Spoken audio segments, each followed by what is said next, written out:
Fala, meus amigos, estamos começando aqui mais um vídeo do canal e hoje nós vamos falar sobre o tema das fake news e conectando também com o tema do jornalismo, né, para a gente pensar aqui essas associações, tá? Então, assim, de saída é interessante a gente comentar um detalhe, né? A gente falou no vídeo anterior, né, quando a gente comentou a questão da ciência, do negacionismo, sobre o Carl Sagan, né? Então é legal a gente começar o vídeo de hoje com uma ponderação aqui conectada com ele, tá? Ele tem um outro livro, além do Mundo Assombrado pelos Demônios, que eu citei no vídeo anterior, que é esse aqui. Chama-se Bilhões e Bilhões, Reflexões sobre Vida e Morte na Virada do Milênio, né? Que ele fez no final do século passado, tá? E num dos textos desse livro ele discute, porque ele já estava com câncer, né? Estava com uma doença séria. E num desses textos aqui ele discute a ambivalência radical da questão dos testes de laboratório envolvendo animais, né, de laboratório. Porque ele era radicalmente contra, mas ele ao mesmo tempo entrou em contato com cientistas que explicaram para ele que parte do tratamento que ele estava fazendo, por exemplo, para poder tentar minimizar o câncer, tinha nascido desses testes de laboratório. Que sem esses testes, a ciência não poderia chegar nesse nível de tratamento, né? E aí o Carl Sagan narra aqui que ele chegou num dilema, né, quando ele percebeu isso. Por que eu estou citando isso? Porque esse mesmo dilema é o que acontece, é um tipo de dilema muito parecido, né, quando você analisa, por exemplo, a questão do diploma do jornalista, né? Quer dizer, por quê? Né? Porque se por um lado o diploma do jornalista ele sustenta uma validade profissional e de trabalho, uma validade trabalhista para o jornalista. Quer dizer, ele tem uma sustentação ali. Não, existe a necessidade aqui do diploma, né? Então essa necessidade do diploma gera, por exemplo, uma remuneração mais interessante para os profissionais da área, né? Só que, por outro lado, isso restringe uma atividade que é uma atividade muito ampla e que não pode se limitar apenas aos veículos, aspas, profissionais, né? Por quê? Porque, no final das contas, toda pessoa é produtora de notícias, independente do que se pense a esse respeito, né? E, especialmente a última década, da última década para cá, a gente tem vivenciado isso de maneira muito efetiva com o advento dos celulares, né? Que hoje em dia filmam tudo, né? Você pode filmar qualquer coisa na rua com o celular e pode transformar isso numa notícia a partir de uma vinculação com as redes sociais, né? As manifestações de 2013 e 2014 mostraram isso de maneira bem radical, né? Ainda que parte significativa dessas manifestações tenha sido cooptada pela mídia profissional no Brasil, pelo menos, né? Mas o fato é que essa produção ela é uma possibilidade hoje em dia, para além do diploma, para além da formação acadêmica e formação de redação e tudo mais, qualquer pessoa é potencialmente uma produtora de notícias nesse sentido, tá? Então, por que eu estou começando com essa ponderação aqui? Porque na hora que você tenta fazer uma distinção entre fake news e jornalismo, isso não é tão evidente, né? Qual é a diferença entre as duas? A diferença entre as duas não é tão evidente, tá? Por quê? Porque geralmente se classifica a tal fake news como a produção de desinformação ou boato, certo? Só que quando você vai olhar, por exemplo, a mídia tradicional, você vai ver em grande medida a produção de boatos na grande mídia tradicional. Seja na televisão, seja nos jornais impressos, nas revistas semanais, enfim. Você encontra muita produção de boato. O tal chamado, aspas, sensacionalismo, que é uma palavra também muito curiosa, muito interessante, né, para a gente pensar essa questão, porque tem a ver com a ideia de sensação, com a produção de sensações, etc., né? Então isso, geralmente o que é taxado de sensacionalista é aquilo que gera uma sensação de baixo nível, de baixo calão e tal, mas no final das contas quase tudo, se não tudo, tem a ver com uma certa pretensão de criar uma sensação específica a respeito de alguma coisa, né? Então, por exemplo, quando você estuda cinema, né, você percebe que na hora que os produtores produzem a capa do filme, eles geralmente tendem a colocar os heróis filmados de baixo para cima, né? Por quê? Porque isso causa uma sensação nas pessoas de uma figura imponente, né, que estaria olhando você de cima para baixo e tudo mais. E os jornais tradicionais utilizam muito isso na hora de, por exemplo, figurar uma pessoa no papel de herói, né? Um Juiz Moro da vida que virou o heróizinho da grande mídia nos últimos anos. Né? E eles fazem o mesmo quando se trata de criar um vilão, né? Que é o contrário, que é filmar alguém de cima para baixo tudo mais, né? Com, enfim, uma série de estratégias ali que são utilizadas para gerar sensação, né? Então, essas distinções entre o que é fake news e o que é jornalismo não são tão evidentes, né? E a história do jornalismo é uma história que mostra, né, que esse tipo de situação, né, de se criar notícias falsas, de criar, enfim, isso acontece desde sempre, né? Inclusive, uma das formas interessantes de perceber isso é entrar em contato com esse romance aqui do Honoré de Balzac, que é o Ilusões Perdidas, né? Que é a história do Julien Chardon, certo? Desculpe, Lucien Chardon, que sai do interior da França, vai para Paris, né, tentar ser escritor e acaba trabalhando como jornalista, e ele descobre ali um mundo de interesses, enfim, que é o nascimento do jornalismo. Então, esse romance é interessante do Balzac porque ele demonstra que o nascimento da imprensa já é um nascimento cercado de um jogo de interesses, né, particulares envolvidos na produção das notícias, né? Tem até um trecho interessante aqui na página 167, né, que chama-se justamente O Mundo dos Interesses, o capítulo, né? E aí os dois estão discutindo e tal, o Lucian com outro personagem, e aí diz: meu querido, você tem de aprender a sua profissão, com a sua pena você pode destruir qualquer coisa, até uma obra-prima, né? E aí ele, como? Transformando as qualidades em defeitos. Aí o Lucien Chardon diz: eu sou incapaz de fazer isso. Aí o outro diz: meu querido, o jornalista é um acrobata. Vou ensinar-lhe como agir nesse caso. Você começa a matéria elogiando a obra, conquista o leitor que vai pensar que está sendo imparcial. A partir daí, lamenta que livros dessa espécie façam parte, e depois ele diz: mencione algum escritor estrangeiro, é o melhor modo de um crítico ganhar credibilidade, né? Então, quer dizer, existem estratégias que são utilizadas para poder gerar credibilidade nas pessoas, né? Isso não é um processo natural e não é gerado por nenhum tipo de intenção essencial do jornalismo de produzir verdades efetivas e absolutas sobre as coisas. Não, é uma estratégia narrativa, sempre, né? Mesmo naqueles que dizem que não é. Não, nós somos imparciais, objetivos.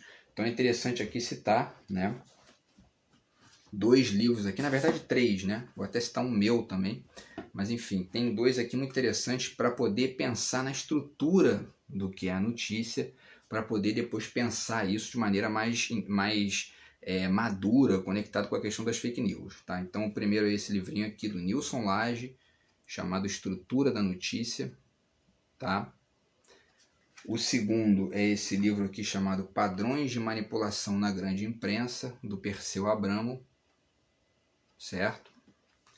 E o terceiro é o meu livro chamado Apropriações Indébitas, que na verdade tem um capítulo aqui, que é a minha monografia de graduação, que chama-se O Mito da Utilidade Pública do Jornalismo, tá? Então esses 3, inclusive quem se interessar por esse livro aqui pode me procurar, tá? Pode mandar mensagem aqui que a gente conversa a respeito, que eu ainda tenho alguns exemplares aqui para vender, tá bom? Então, assim, nesse livro do Nilson Lage, ele discute uma série de questões aqui, como, por exemplo, 3 fases do processo de produção de uma notícia, tá? Tá na página 21 aqui. Então, as 3 fases são: primeiro, a seleção dos eventos, tá? Ou seja, né, os eventos que vão que vão ser noticiados, eles não são eventos naturalmente relevantes, eles são selecionados como relevantes pelos produtores do jornal, do veículo de imprensa. A segunda fase é a ordenação dos eventos, quer dizer, os eventos depois de selecionados eles são ordenados. Você pode começar pelo pior, terminar pelo melhor, ou vice-versa, pode começar pelo melhor e terminar pelo pior. Tudo depende de um certo contexto e do interesse específico do veículo ali que está em jogo, né? E o terceiro é a nomeação, tá? Então, e aí entra aqui, antes de comentar esses três, vale citar o outro livro, para a gente poder fazer uma conexão aqui. Dentro dessa questão dos padrões de manipulação e também do livro que eu citei, a gente pode falar de 3 mitos que existem, além da questão da utilidade pública, que não necessariamente é a utilidade pública, né? Pode ser o interesse privado do veículo, mas existem 3 mitos que geralmente comparecem a respeito da imprensa, da notícia, né? Na grande mídia especialmente, tá? Que é o mito da imparcialidade, o mito da isenção e o mito da neutralidade. Quer dizer, os jornais se vendem como imparciais e não são, se vendem como neutros e não são, e se vendem como objetivos, na verdade, né? A palavra certa aqui é objetivos, quer dizer, e também não são completamente objetivos. Eles carregam uma quantidade muito grande de subjetividade nessa seleção das notícias e até mesmo na nomeação, né? Um exemplo que a gente pode citar aqui é a cobertura histórica que existe do conflito entre os israelenses e os palestinos. Normalmente, quando um homem-bomba, por exemplo, né, palestino, explode num local dentro de Israel, ele é taxado de terrorista. E quando o exército israelense explode alguma bomba dentro do território palestino, a tendência da grande mídia é taxar de retaliação e não de terrorismo, né? Agora, se você pesquisar, por exemplo, o único país condenado até hoje por ato terrorista de Estado no mundo são os Estados Unidos, por um ataque que eles fizeram na Nicarágua, se não me engano, na década de 80, agora a data eu não lembro direito, mas o que mostra que, né, essa adjetivação de terrorista, né, ela é uma escolha, é um interesse do veículo de taxar um grupo e não outro. É uma seleção adjetiva que eles fazem, tá? E aí eu acho fundamental, porque eu acho que essa é uma análise minha, tá, a respeito dessa distinção. Eu acho que a grande chave para poder perceber a diferença entre uma fake news e uma notícia está exatamente nessa questão do substantivo e do adjetivo. Por quê? Porque o que se chama de fake news, é uma montagem cuja mentira, ou seja, cuja parcialidade e ao mesmo tempo a invenção de um dado que não existe está no substantivo. Então, assim, né, ontem mesmo entrei em contato aqui, um amigo me mandou uma pesquisa uma suposta pesquisa feita por um instituto que dava 65% na votação para o Bolsonaro. E aí eu estranhei, porque não é o que tem sido divulgado, fui pesquisar no Google fake news, né? Então, assim, não houve a pesquisa, tá? Agora, isso significa que, então, a grande mídia, né, a chamada grande mídia, ou seja, os veículos tradicionais de televisão, de rádio, de imprensa escrita, etc., eles não vão noticiar essa pesquisa, vão noticiar uma pesquisa que realmente aconteceu. Mas isso significa que eles sejam objetivos, imparciais, isentos, neutros? Não, não significa. Por quê? Porque eles se colocam, eles escolhem, eles selecionam o seu posicionamento em relação àquele fato, aquele evento ali, no adjetivo. E é aí que entra, porque aconteceu de fato um ataque de homem-bomba em Israel. Mas esse ataque foi taxado de terrorista no adjetivo por uma escolha, uma seleção ideológica do veículo, que, portanto, não é imparcial. Ele está se colocando no adjetivo. Ao contrário da fake news que diria que não, que aconteceu um ataque bomba, enfim, na ilha de Nauru, quando na verdade nunca aconteceu o ataque, né? Então, assim, a fake news ela é uma criação ali, uma montagem feita no substantivo, enquanto que a notícia ela também inventa, né? Mas ela inventa no adjetivo. Ela descreve um acontecimento, né? Algo que aconteceu, ela narra, tem uma perspectiva, tem uma montagem de frase, né? Tem uma escolha frasal de voz ativa, voz passiva que pode... Né? Eu dei o exemplo aqui em outro vídeo, né, de uma notícia que foi dada em relação ao Palocci, o Lula, que o veículo decidiu dizer a frase do Palocci primeiro para depois dizer que foi o que ele disse. Quer dizer, tudo isso é uma escolha, é uma seleção, né? E demonstra que, na verdade, o veículo, como coloca aqui o personagem do Balzac, né, ele tem ali um interesse em jogo de queimar uma pessoa, ou enfim, ou de elogiar uma pessoa, e ele se coloca nesse ponto do adjetivo. Tá? Tipo, vamos ver o tempo aqui. Então, enfim, a diferença entre a fake news e o jornalismo e a notícia está basicamente aí. Tá? E tem aqui mais dois exemplos interessantes que eu acho bacana de citar antes de fechar o vídeo, tá? Que é uma frase muito interessante que tem nesse seminário aqui do Lacan, né? Tá? Que chama-se De um Discurso que Não Fosse Semblante, e o que me interessa aqui na verdade é a frase especificamente, tá?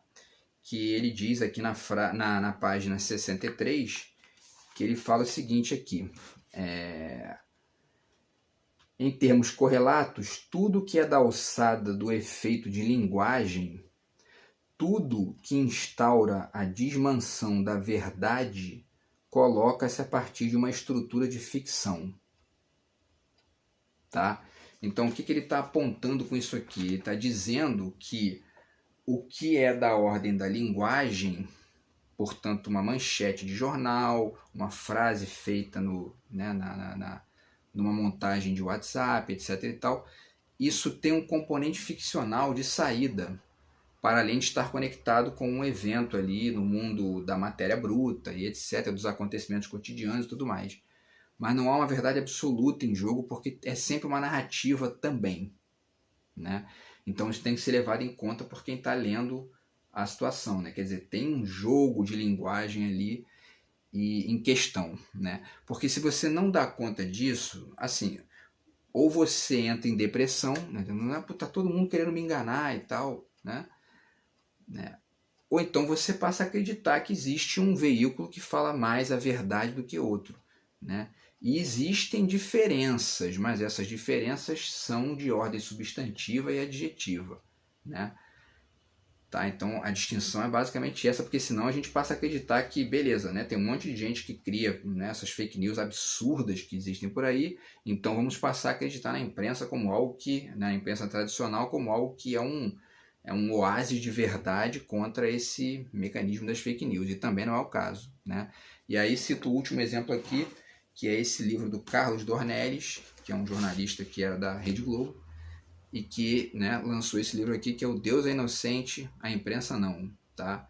Esse livro aqui, ele já é razoavelmente antigo, ele é do ano de 2002, né, ou seja, tem 20 anos, e ele narra aqui a maneira como a grande mídia, em geral no Brasil, aspas, cobriu as guerras do Iraque e do Afeganistão produzidas pelos Estados Unidos, naquele momento ali de 2001, 2002, tá? Por conta dos ataques do World Trade Center, né? Então uma das coisas que ele fala que é muito significativa é que não houve cobertura efetiva em loco daqueles eventos pela mídia brasileira. O que aconteceu foi que essa mídia brasileira de massa tradicional pegou o material todo que ela divulgava copiado das agências internacionais ocidentais que eram implicadas diretamente com um interesse ocidental, americano, europeu, etc., no evento. Então, quer dizer, é uma cobertura não só parcial pra caramba, né, mas também limitada ao extremo, porque não houve cobertura em loco, né? Ou seja, esse componente ficcional de linguagem, que não tem nada a ver com mentira, tem a ver com uma perspectiva, né?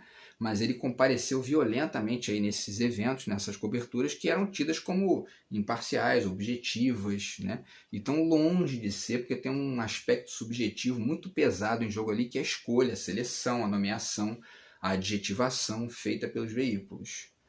Beleza, meus amigos? Então, assim, existe uma diferença importante aí entre fake news e notícia, mas isso não significa que as notícias sejam necessariamente um sinônimo de verdade inquestionável, absoluta, né? Agora, é sempre bom a gente ter muito cuidado com tudo isso, com as notícias, olhar isso com um olhar crítico, né, com a ajuda da arte, da filosofia e tudo mais, para poder a gente não ficar acreditando que esses veículos querem dar a verdade pronta para a gente, porque não querem, né? Eles têm os interesses deles, são na maioria dos casos empresas grandes que recebem grana de empresas multinacionais e tudo mais, que também têm seus interesses e que regem o noticiário ali, né? E tudo mais. Tá? Eu tenho até um caso aqui da Maria Rita Kel, que eu acabei não separando o livro aqui, esqueci, mas depois eu vou contar para vocês com mais calma, é que ela fez uma crônica, uma época lá, ela conta isso no livro, e foi mandado embora do Estadão, porque fez uma crônica elogiando o MST. E não pode, né? Não pode elogiar o MST, você é mandado embora. Então, enfim, né? A mídia tem os seus interesses, tem a mídia de massa, né? E isso comparece não só nos veículos tradicionais, mas também, especialmente nas fake news, né? E a gente tem que estar o tempo todo prestando atenção nisso e comparando, avaliando, né? Enfim, o peso daquelas afirmações ali e as conexões ideológicas e tudo mais, para que a gente possa, né, tentar minimamente entender esses processos de uma maneira crítica. Beleza, meus amigos? Então espero que tenha ajudado vocês aí. Se vocês curtiram o vídeo, né, se vocês gostaram, curtam o vídeo, compartilhem com os amigos e a gente vai se falando aí nos próximos vídeos para ampliar essas discussões. Beleza? Abraços aí e até a próxima.